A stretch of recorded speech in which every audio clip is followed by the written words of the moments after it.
Hello folks, it's Ben. I'm with the Red Barn Homestead channel on this particular video. If you're like me and you needed a new barbecue grill, now's the time to do it. They tend to be on sale. We ended up going to Walmart for the Backyard Grill brand 4-burner gas grill. It's a little bit fancy. It's for $198 Canadian. Has a 25 burger capacity. There's a little bit lower end one, but the key thing that brought me to this particular one was that it has a cast iron cooking grate. Because the two things that die on grills is all of this is always good, but the burners rust out and the cooking surface rust out. So with cast iron, we're looking good there. Whether or not the burners live, who knows? But anyway, and assemble it. In the assembly instructions, it does go picture through picture as to what part looks like what. So that's part 1, part 2, part 3. And I'll go slow in case you're missing your instruction booklet. Anyway, you can freeze frame it hopefully. It's like there's about 3 pages of included parts, including some tips and tricks, which is kind of sideways, but sorry about that. And your bag, your bolts I mean. And we'll start with step 1 and go from there. Getting into this small box right out of the gate is actually important because step 1 includes these 2 items, which is in your drawing cross piece for pieces 1 and 2, and cross piece which has the tank knockout for the feet of the tank between 5 and 6. So step 1 has leg 1 and leg 2 in the back being connected by piece number 3, and it's showing the complete piece on top and the slide in on the bottom. I'm going to use a number 3 Phillips, although you could probably get away with a flathead E2 or just a regular Phillips, but a number 3 looks like it fits in there super awesome.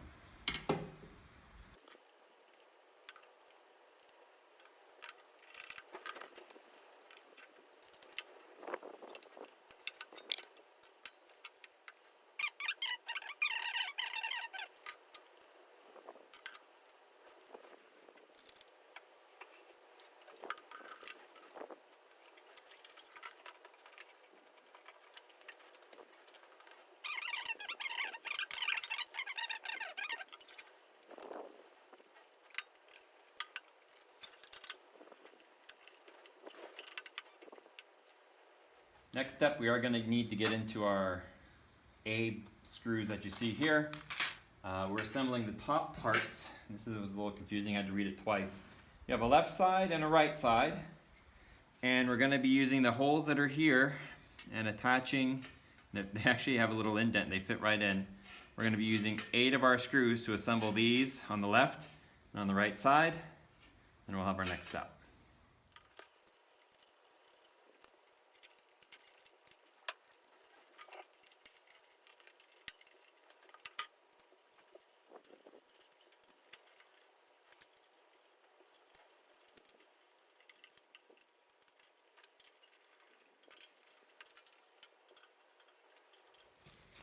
Next up on assembly is the front 2 beauty panels, I guess we'll call them. They are the 2 plastic pieces, or actually they're a light metal, to be honest with you. There are screws here, here, here, and here. Looks like they're number 2 Phillips, so we'll need to get a little smaller with that. You loosen them, and then you just kind of clink them in and tighten them up. So we've got 2 panels to do, and hiding inside of our 2 are some rods that are going to be used for something. I don't know yet, but we'll set them aside. It doesn't appear that there's a top or bottom, but there's writings on this one with the model of the grill and dangers and things like that. So I can imagine that would be on top, and the plain Jane one would be on the bottom. But it doesn't really look like that they're any different from each other. Yeah.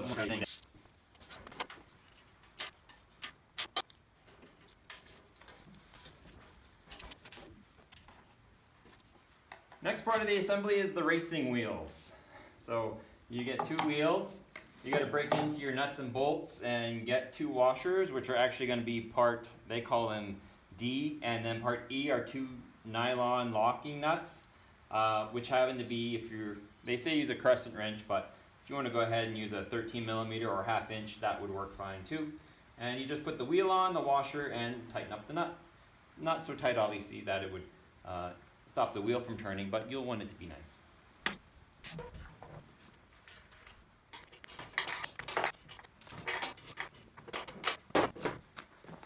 Next step are the front feet. The key note here is that you can see they're a little off center. You got more foot going towards the outside of the grill, meaning the front and the back. So it goes like this, and apparently, and you can see there are two holes and two tabs where they'll just click on.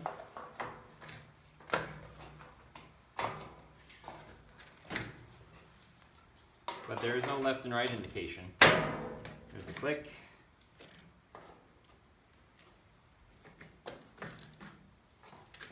There we go. And there's a click. Now your bottom feet are on. For the instructions, we've got 2 screws to remove. They are right here. On each side, there's this screw on the bottom, and on the other side, the same thing. I'm not sure why we're taking them out yet, but we take these out, and then we're going to put the grill. We're going to put the grill on our base.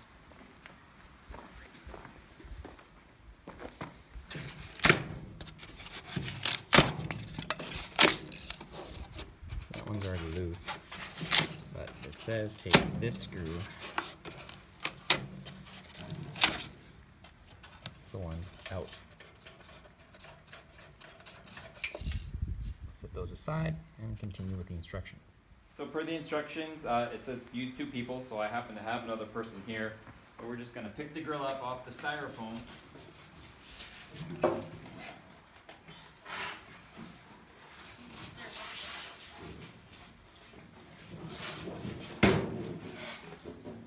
And just set it on the base.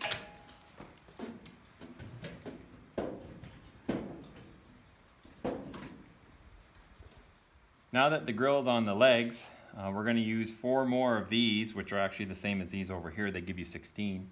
And there's 1 on each corner, and we're going to actually screw them in to the legs. So we're back to using a number 3 Phillips. And we will secure the grill to the legs.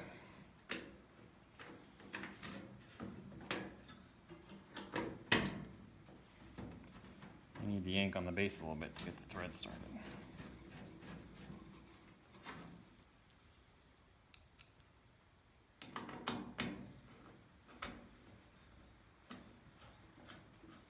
Next on assembly isn't explained super clear, but you've got these chrome pieces. We're going to start working on the left side of the grill, so you have a shelf. And it has these 3 chrome pieces that fit in the front. And so they come in your box of small parts. You've got 3 of these. And they are chrome with a little square washer and a little tiny Phillips. Maybe our tool will work, maybe it won't. But you're supposed to take the screw out and place it like so. And then you're supposed to come in with the washer in the back. And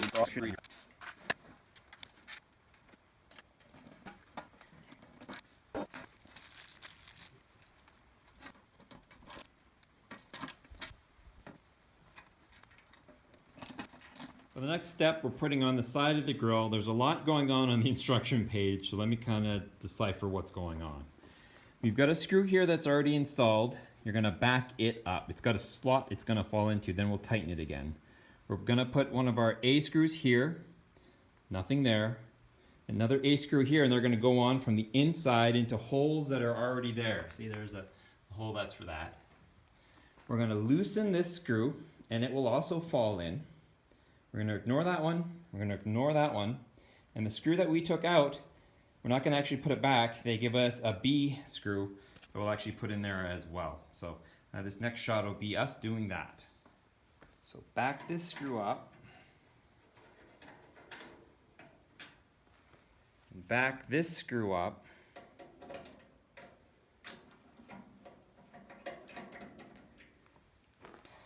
so it looks like we'll come in and we'll put our little screw through there, pull it back, and then this will fall into the slot like so. And then while they kind of have a hold on things, use our big screw here.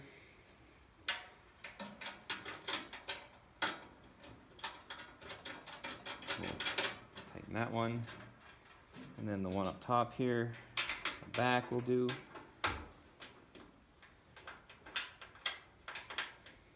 That one started, and then the one down on the bottom you have to actually get from below. And it's kind of at a little bit of an angle, so you'll want to start it by hand if you can. And there she goes. Now we'll just tighten them all down. Now the right side of the grill is the same way. So we've loosened up this screw here and the one that's on top of the stainless steel up here, but we've left the other two. In my hand I have two A's and a B. So we should be able to come in again, hook the top one on first, and then come down and be able to catch on that one. Hand start our larger bolts up top through the grill. There's one. There's two.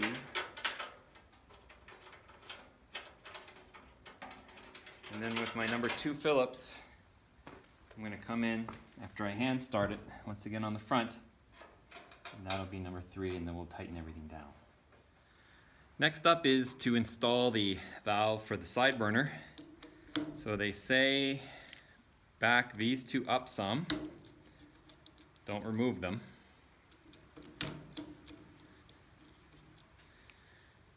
Gently bring them in where they belong, and you can see where the holes are here. They should, and you'll need to put a little bit of bend in this tube here to get them to fit okay.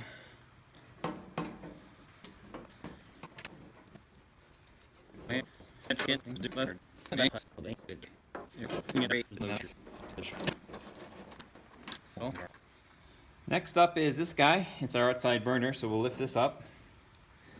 Inside here is another item for us. It's the top for our burner, but we don't need it right now. We're gonna take these screws right out, these two that are right here.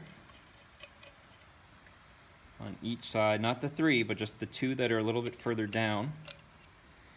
And what we're gonna do here is pretty easy. Once we get these screws out, I'm gonna change our camera angle. Those 2 screws out, we'll bring there's a wire that comes down and our head, and it comes and sits right there. But what we have to do is make sure that we get this nozzle on that, just like so. Then we'll line up our screws with the holes that are right in here, and we'll screw it back on.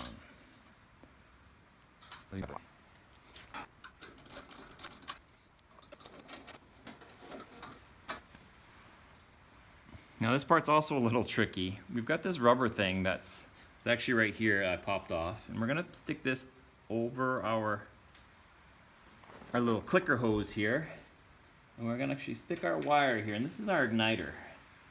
So it's a little bladed connection, so I'll put the blade up there, and I'll put the little weather connection over it. Now, hopefully that'll stop any corrosion. And now when you turn it on, it goes click, it should light it up, so that side is good. Well, I've got the side open. Our grill has 2 little fingers that stick down. Bam. This side is now complete. Now we're getting to the end because we're getting to the fun stuff. At this point it says put on the knobs for all our burners. So you can see it's got a little key there. And so it should just fit on like so. You would expect it to sit upright. Just push it on. I don't know how to run them yet, but there we go. So you push it on, turn it, it goes click to ignite and goes to high, and then you'd set its temperature. So do that times all of them. Next up in our box of parts, we've got the 4 shields. And they look like they're symmetrical. And you place them on the notches on the grill here.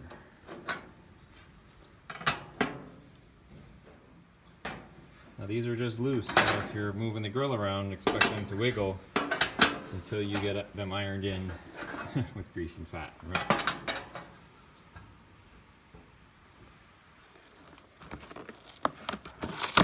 Next it says to put the grill on, so that's exactly what we'll do. It's sealed in this little cardboard. They are cast iron, which is the point of buying this one over the lesser model. Set that aside. I'm guessing the holes here, it doesn't actually say or care.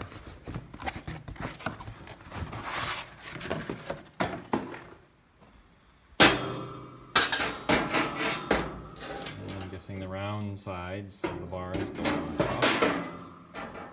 That way I guess you can pick them up. And it says a number on the side. Now the grills are on. That's awesome.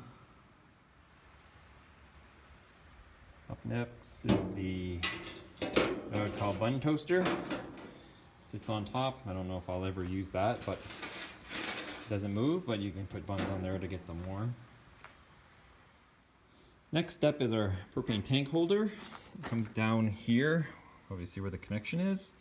There's a hole over here, which you loop this guy into and kind of sneak it in, like so. And then there's a specific fitting. You can only fit in like so. It seems it should allow it to not quite click it in right. There we go, all the way in, and it lets this hang down. And this way it can hold on to the edge of your propane tank so it doesn't fall over. The next two pieces seem kind of after the fat type of. We've got a long rod with a hook on one end and a loop on the other. And it goes into the corner where our steel plates are. And if they're lined up right, and mine were just a second ago, they fit in. And then we've got a little screw here, so we're going to use a B screw and actually somehow maneuver it, pull on it a little bit so that we can get our screw down into that hole and tighten it. There we go. Imagine we're adding some rigidity to the grill. Next one's the weird Z one, and it fits into the bottom panel here. There's a little notch, and then it comes here. And I'm not quite sure the purpose of this one, but we're back to using another little B screw, and there's a hole right for it.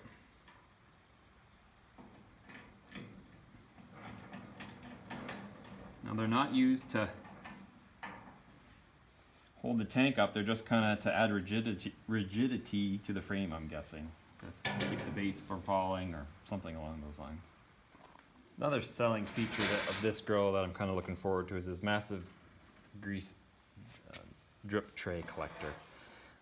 In order to get the dish on though, next instructions are to take a B screw and a C washer. They're tiny little things.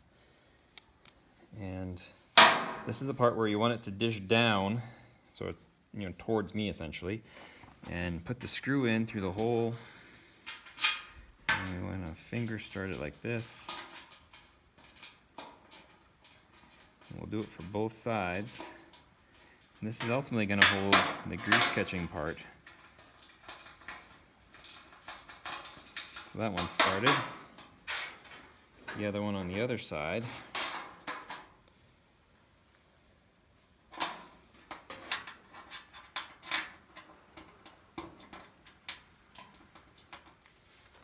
So the grease tray comes in and slides underneath.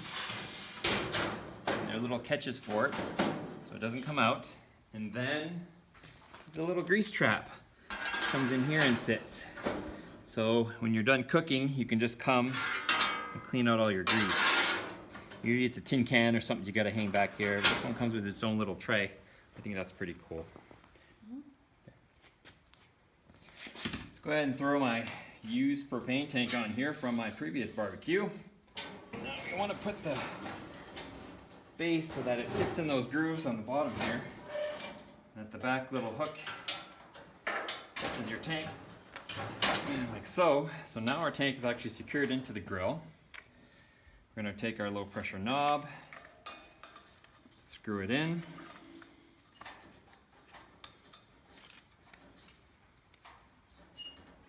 Then we want to turn it on. And that should be powering all the burners now, so let's see if we can get her to go. Push it in, turn it to high. Let's try again. Oh, There's some flames in that one. Let's go with this guy. It's really hard to see because the sun's blowing in, but that one's running on high. There goes that one. Finally, number 4. And it goes too. So now we got lots of heat coming off. They're all running. I'll turn them all off. And then finally our side burner here, which we might be able to actually see because it isn't so bright. Boom. We can turn that down to run however we want it to go. Fantastic. Well, if you have any questions on this grill, feel free to ask, or any other comments. We appreciate that on the Red Barn Homestead channel. I will be doing a full review on this grill coming up here shortly. We'll probably wash the grill surface before we cook any food on it actually. But we'll do a review of it. But this is the box opening and assembly of a backyard grill from Walmart 4-burner barbecue.